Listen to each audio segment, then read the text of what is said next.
दिल्ली की केजरीवाल सरकार ने ऑक्सीजन से कमी की वजह से जान गंवाने वालों को 5 लाख रुपए के मुआवजे का ऐलान किया है। दिल्ली में कोरोना संक्रमण भी काबू में दिखाई दे रहा है।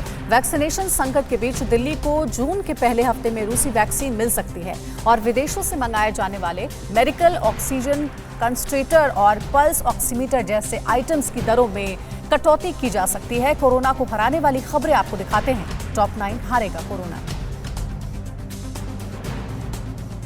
कोरोना की वैक्सीन पर जीएसटी हटाए जाने की संभावना नहीं है। हालांकि मेडिकल ऑक्सीजन, ऑक्सीजन कंसंट्रेटर और पल्स ऑक्सीमीटर जैसे आइटम्स की दरों में कटौती की जा सकती है। सूत्रों के मुताबिक आज होने वाली जीएसटी काउंसिल की बैठक के एजेंडे में सिर्फ कोविड से जुड़े आइटम्स की जीएसटी दरों में ही कटौती की सिफारिश की गई। लेकिन सबसे महत्वपूर्ण वैक्सीन इस लिस्ट में शामिल नहीं है। कोविड वैक्सीन पर फिलहाल 5% जीएसटी लगता है।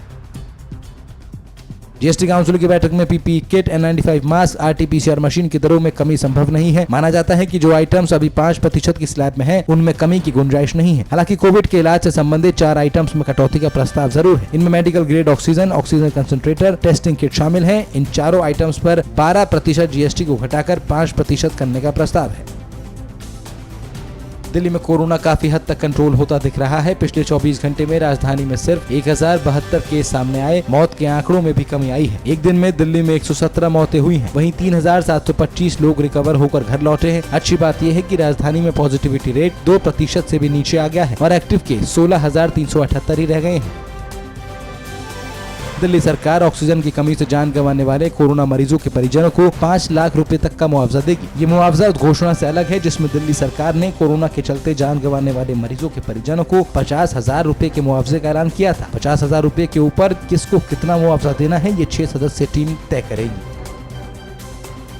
केंद्र और दिल्ली सरकार के बीच वैक्सीन पर विवाद जारी है। केंद्र ने कहा कि दिल्ली को अब तक वैक्सीन की 45,46,000 डोज दी जा चुकी हैं। दिल्ली ने खुद वैक्सीन मैन्युफैक्चरर से 8,17,000 डोज खरीदी हैं। दिल्ली के प्राइवेट हॉस्पिटल ने 9,04,000 डोज खरीदी हैं। केंद्र ने ये भी कहा कि दिल्ली को केंद्र सरकार की तरफ से जितनी वैक्सीन दी गई उसका 3.8% बर्बाद हुआ है।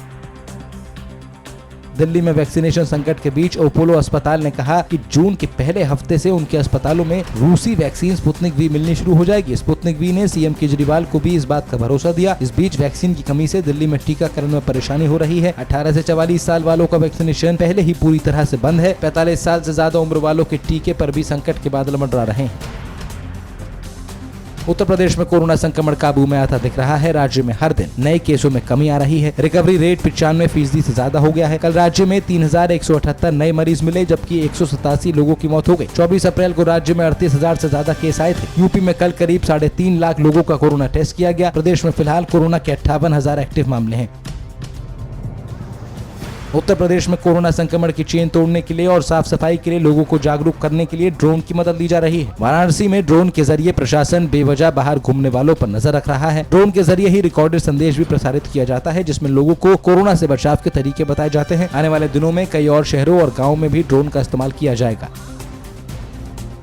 कोरोना काल में लगातार घरों में रहने की वजह से बच्चों पर प्रतिकूल असर पड़ रहा है। इसी को लेकर उत्तर प्रदेश में चाइल्ड हेल्पलाइन 1098 ने नई पहल की है। चाइल्ड हेल्पलाइन से जुड़े काउंसलर बच्चों के माता पिता को लड़ाई झगड़े से बचने की सलाह दे रहे हैं। कोरोना काल में बच्चों पर माता पिता के आपसी झगड़े का बुरा असर पड़ रहा है। माता पिता आपसी लड़ाई का गुस्सा बच्चों पर उतारते हैं जिससे बच्चे डिप्रेशन के शिकार हो रहे हैं। परवाह देश की, सोमवार से शुक्रवार रात 10 बजे TV9 भारतवर्ष पर।